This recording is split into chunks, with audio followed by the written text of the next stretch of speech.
what we need for our positive and negative space artwork. We have 2 pieces of paper, one black and one white. Construction paper is fine, but you do want to make sure that the 2 pieces of paper are the same size. We also have a pencil with an eraser. We have a glue or glue stick, scissors, watercolor with our watercolor cup and paintbrush, paper towels, and something to protect the table. Okay, so the first thing I'm going to do is prepare my pieces of paper. So the white paper is going to be kind of like the backing. This black paper we are going to first fold in half. And I'm folding it what's called hamburger style. So I'm going to fold it. I'm going to make sure very much so that I meet the edges of my paper. Once I have the edges lined up, I'm going to put a crease, very, very good crease, into the black paper. Once I've done that, I'm going to open it back up. I'm actually going to cut along that line.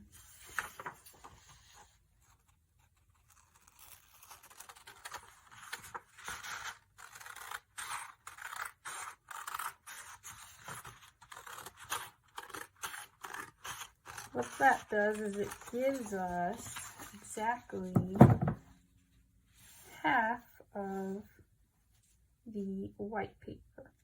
Okay?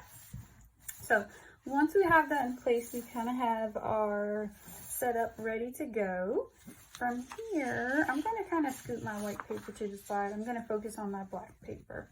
So a lot of times when we create designs like we're about to do, we'll fold a piece of paper in half and kind of draw a design on the crease, but we're not going to worry about that for this one. But we are going to make sure whatever design we select, we're along the outside line.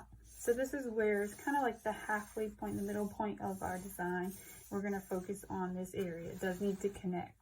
So a lot of times we're familiar with this because we'll create hearts. So I'm going to use that as an example, but you can use whatever you want, but you're imagining it's cut in half and you're only going to draw half of that design. So I'm going to go in. I'm going to draw half of my design, so I'm going to do half of a heart. Okay, so I have half of my heart. I'm then going to go back in, get my scissors, and I'm going to cut out the design. It's okay if you need to draw yours and maybe erase it or fix it or change the lines. You could also do maybe half of a dragonfly, half of a butterfly. Those would be really pretty. Really nice. Do half of a star. Those are just some ideas, but there are many ideas out there. Feel free to select your own. Okay. So now that I have half, I'm going to go back to my white paper. This is where the positive and negative space really comes into play. So on one side, I will be gluing my black piece of paper down. And then on the other side, I'm going to glue down the piece that I cut out. So this is what it's going to look like, and I'm actually going to glue that. If you notice, when I went to set it on my backing, my white paper, I actually flipped it. The reason I did that is because the pencil lines are visible on the other side, so I didn't want to show those. If you would rather keep it on the same side, that's fine, either way, but you could always erase those lines or flip if you'd like. Make it a little bit more neat. Okay, so I'm going to start. I'm going to go ahead and glue. So I'm going to grab my glue stick. Remember, if you have just washable school glue, that's fine too. So I'm going to flip this over and I'm going to start putting some glue down. Be careful, especially if you're using a glue stick, you kind of hold it in place because if you start to rub really hard, it'll start to crinkle and kind of tear or rip your paper. So you have to be careful when you're trying to hold it down and rub in the glue as well.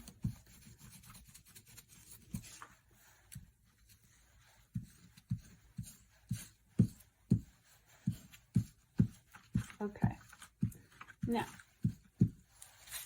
I'm going to bring this back over. I'm going to try my best to match up the edges when I push it into place.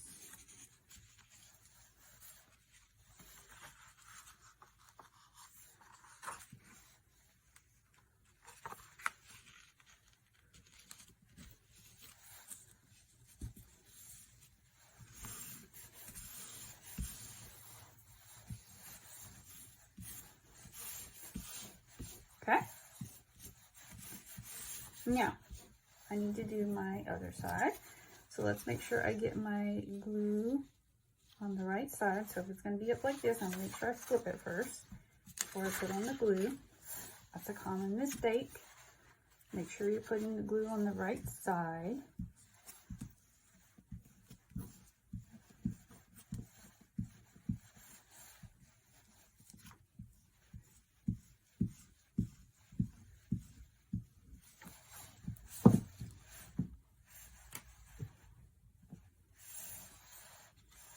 Come back to my white paper.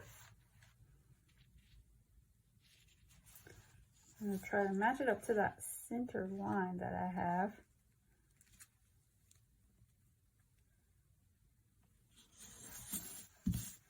Okay, so I have my paper kind of set up. Now I can kind of have fun with my white area, and that's where my watercolor is going to come into play. Right, if we get watercolor on the black, it doesn't really show up too well, and so we're just going to try to avoid that area. We do have a paper towel if it starts to touch it a bit, but we're really just going to be using pools of kind of watercolor paint to kind of splotch or blot in that white area of our artwork to give it some kind of cool effects or cool designs. So I'm just using my watercolors. Getting a good amount of water on there. Not too much, right? And I'm just going to start to create kind of pools of color, spots of color. Get a few different colors on here. If you want to do kind of a different design or effect with yours, that's fine too. Kind of make mine random spots.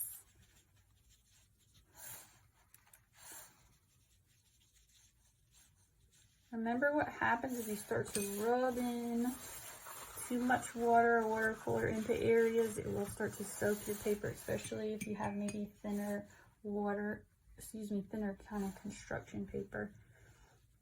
So that's not what you want, so be careful that you don't accidentally add too much on there.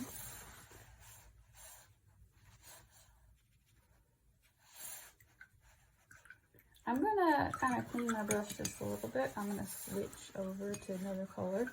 I'm gonna get this area first, and then I'm gonna move into that area, but I am gonna kind of give it the same type of designs because we do want it to match up in this area to kind of this area over here.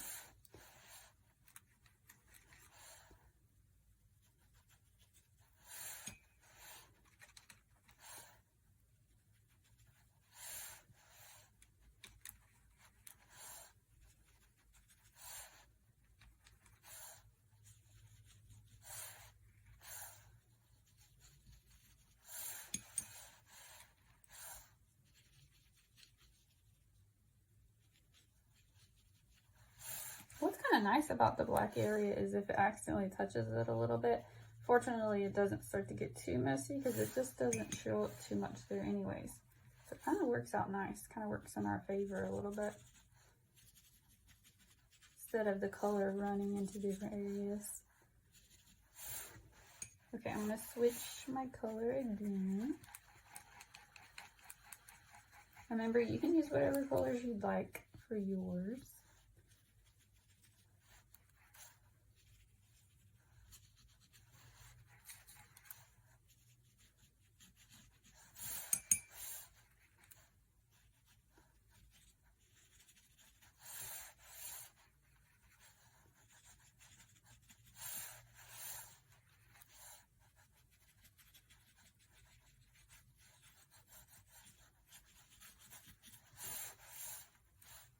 be a little careful. I can see my paper starting to get a little thinned out. So I'm going to be a little careful. Okay, I am making sure it's completely covered. I'm going to blot it just a little bit, go more dry. And then I'm going to do the same thing over here, in this area. You do need to try to do a similar design as I mentioned, and that's what's going to give it kind of that positive and negative space effect. If you do a different design, it won't quite look or have the look that we are hoping to achieve. So I'm going to start with my kind of teal color spots, or pink blobs.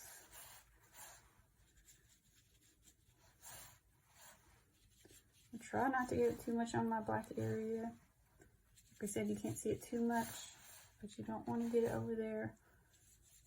If you can, start to tell where it is touching it a little bit. So just being careful. I kind of use 3 colors. You do need to be careful if you're trying to use a lot, just because they'll start to blend and maybe start to get a new color you're not necessarily looking for, and your paper probably starts to break down a bit too.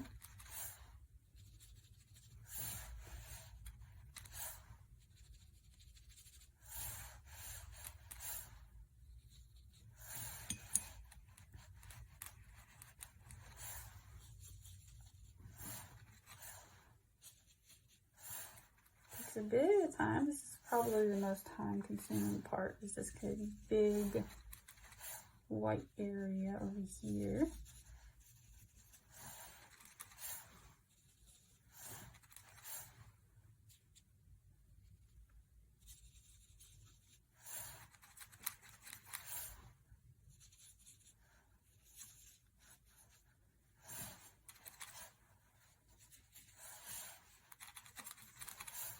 Alright, I'm going to switch. 2 more colors left to go. We're getting closer. Can't wait to see my friend's work. Such a pretty color. I love these colors.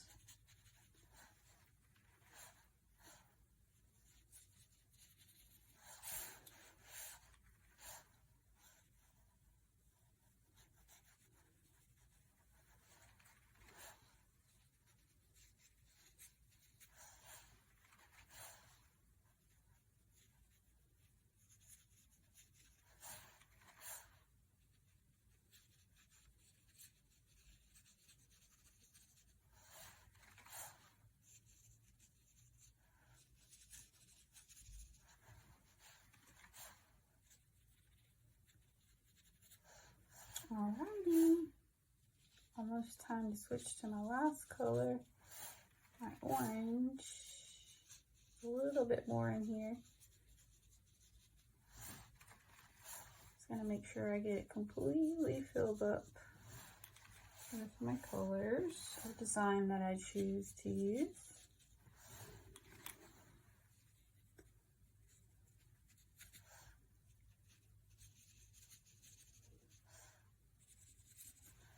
All right, last one. We are so close.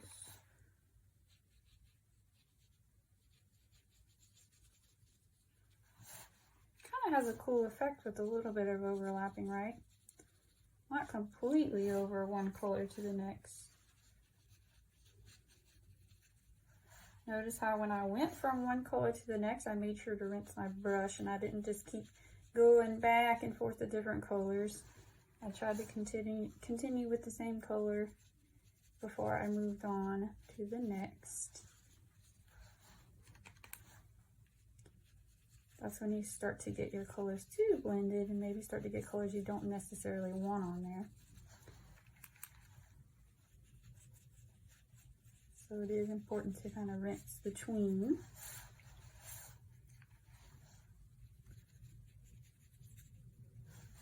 Different colors, right?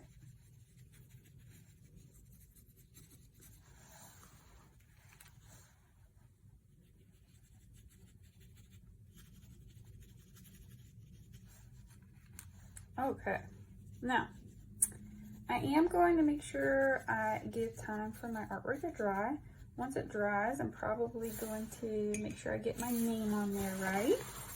I doubt this dry just a little bit. Okay. All right, friends, I cannot wait to see yours. Way to go, awesome friends. You guys are amazing.